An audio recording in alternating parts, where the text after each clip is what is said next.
Terus terang aja, pesantren itu sudah banyak hilang. Pesantren-pesantren besar itu sudah tidak ada pesantrennya. Namanya aja masih pesantren. Tapi apa dalamnya? Ada MI, Sanawiyah, Aliyah, sekolah tinggi agama. Itu sekolah itu, bukan pesantren. Ya. Kenapa? Ngaji Sorokan Bandongan sudah tidak ada. Tinggal. Ya, beberapa kali lihat tuh. Justru pesantren itu di situ. Ya. Saya bicara soal sistem pesantren. Kenapa? Saya dulu tahun 89 itu ngambil S2 di IKIP Pendidikan. Tesis saya tentang pesantren. Ya. Pesantren itu sistem pendidikan modern. Kenapa? Ciri modern itu liberal, pragmatis. Itu ciri orang modern. Pesantren itu paling liberal. Kenapa? Tidak ada absensi kok. Ya. Sekolah belajar karena nggak belajar karena. Ya. Loh, tidak ada itu absensi. Oh ini tidak masuk sekian, boleh. Tidak masuk, tidak ikut mata pelajaran juga boleh. Tidak ada seragam, itu nggak ada. Ya. Beda pendapat dengan guru boleh, bahkan disediakan basul masail untuk beda pendapat. Sekolah gak mungkin. Ya, mulai SD sampai S3 itu ya harus manut gurunya. Ya.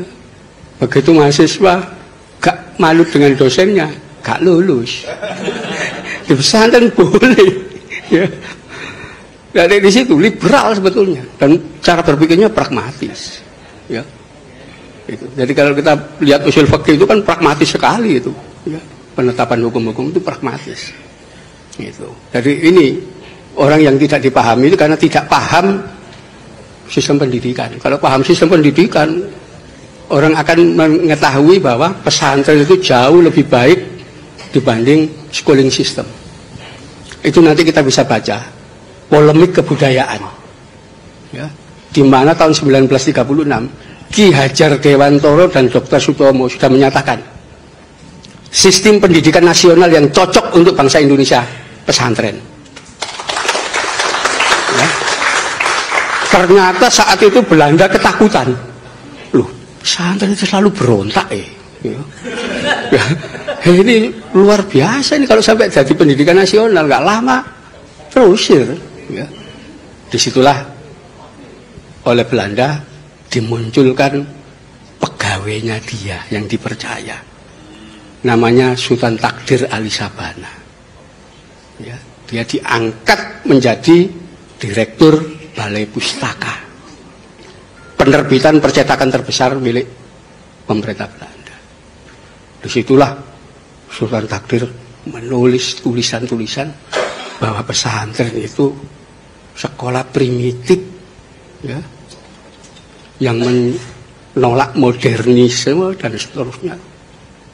Di situ muncul pesantren itu tempatnya orang bodoh-bodoh, ya, primitif, tidak maju menolak modern. Dr. Sutomo, sekolah itu justru nanti mencetak kuli, mencetak buruh, ya, itu tulisan Dr. Sutomo. Setelah lulus sekolah dengan modal ijazah, dia akan antri mencari kerja jadi buruh, jadi kuli. Keras sekali tulisan Dr. Sutomo itu. Ya. Karena itu beliau itu sekalipun dokter tidak mau jadi dokternya pemerintah, praktek sendiri ke masyarakat. Ya. Luar biasa waktu itu. Terjadilah sampai Sanusi Pane ikut. Ya. Itu mencela juga pandangan Sultan Takdir. Tapi karena Dr. Sutomo mendadak meninggal, nggak tahu kenapa mendadak dalam usia muda meninggal, nggak berlanjut. Ya. Kenapa? Ki Hajar Dewantoro sudah sangat tua. Ya. Akhirnya disitulah sampai membuat taman sisma macam-macam itu sebetulnya menggabungkan antara pesantren dengan sekolah. Itu polemik kebudayaan, nggak boleh kita lupakan. Ya. Karena memang kalau kita waktu itu menerima konsep dari Dr. Sutomo dan Ki Hajar Dewantoro menerapkan pesantren sistem, ya kita katakan sistem ya, bukan lembaga. itu Indonesia pasti sudah maju. Ya. Kenapa? Karena pertama liberal, ya, orang boleh berpikir, beda pendapat dan seterusnya. Dan kedua pragmatis. Sekolah, enggak. Pelajarannya dogmatik, doktriner. Ya.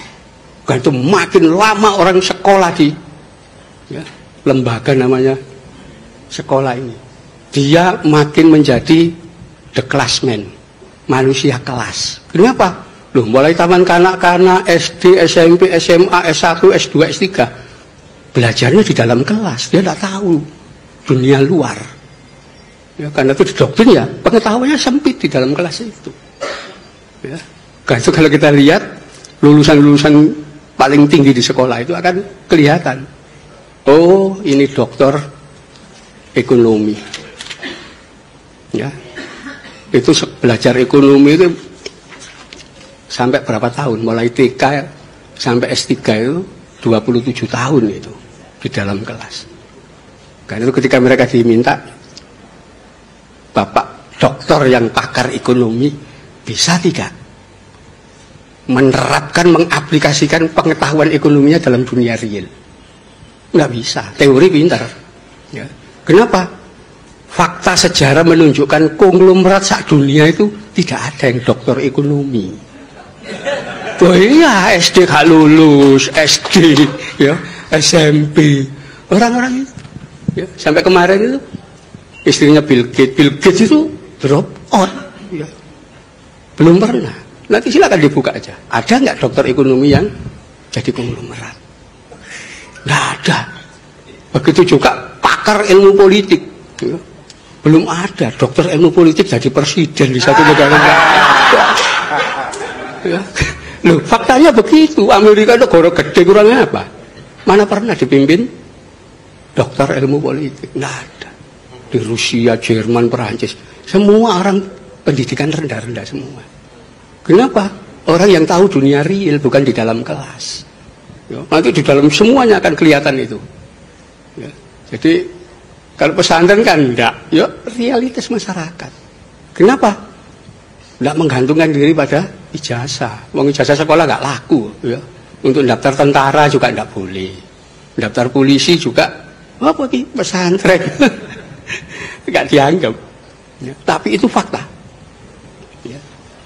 Bahkan kalau kita mau buka sejarah bagaimana kaum sarungan yang dianggap primitif itu, ya, dalam sejarah kita,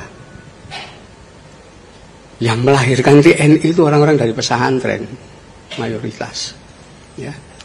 Itu fakta, ya. Saya nulis buku judulnya Fatwa dan Resolusi Jihad, ya. Sekarang masih proses. Saya nggak ngerti kenapa terlambat, padahal sudah selesai Desember 2016 kemarin. Sampai sekarang ini nunggu. Kata pengantar aja belum selesai. Ya, harusnya sudah dibaca semua orang. Ya, bahwa yang melahirkan negara ini itu adalah golongan dari pesantren. Termasuk yang membidani lahirnya TNI. Anda bisa bayangkan TKR ketika dibentuk, ya, 5 Oktober 1945, tanggal 10 Oktober sudah diumumkan, ya, TKR itu memiliki 10 divisi, ya, 10 divisi, satu divisi isinya 10.000 pasukan, ya, itu terdiri dari 4 sampai 5 brigade. Divisi pertama jelas ditulis di situ, dipimpin oleh Kolonel Kiai Haji Samun. Ada Kiai Hajinya di situ. Ya, silakan data ini dilihat di Pusat Sejarah ABRI. Loh, ada. Ya. Itu divisi kedua Kolonel Kiai Haji Aruji Kartawinata. Ada Kiai Hajinya dihilangi. Ya. Komandan Resimen 17 Letnan Kolonel Iskandar Idris. Itu ada semua. Ya. Komandan-komandan batalion itu gelarnya kiai-kiai semua. Ya. Di Malang itu Kiai Iskandar Sulaiman, mayor. Ya. Kiai Abdul Manan Wijaya, ya. Sampai pahlawan di Malang itu ada namanya Hamid Rusdi. Itu ketua Ansor Malang dulu. Ya. Yang meninggal dalam pertempuran dan jadi pahlawan dia. Ini kenapa hilang dari sejarah gitu loh. Ya, itu saya ungkap semua di buku Fatwa dan Resolusi Jihad. Ya, bahwa TNI itu salah satu yang membidani adalah dari golongan kaum sarungan dari pesantren. Ya, saya kira itu ya. Assalamualaikum warahmatullahi wabarakatuh. Waalaikumsalam warahmatullahi wabarakatuh.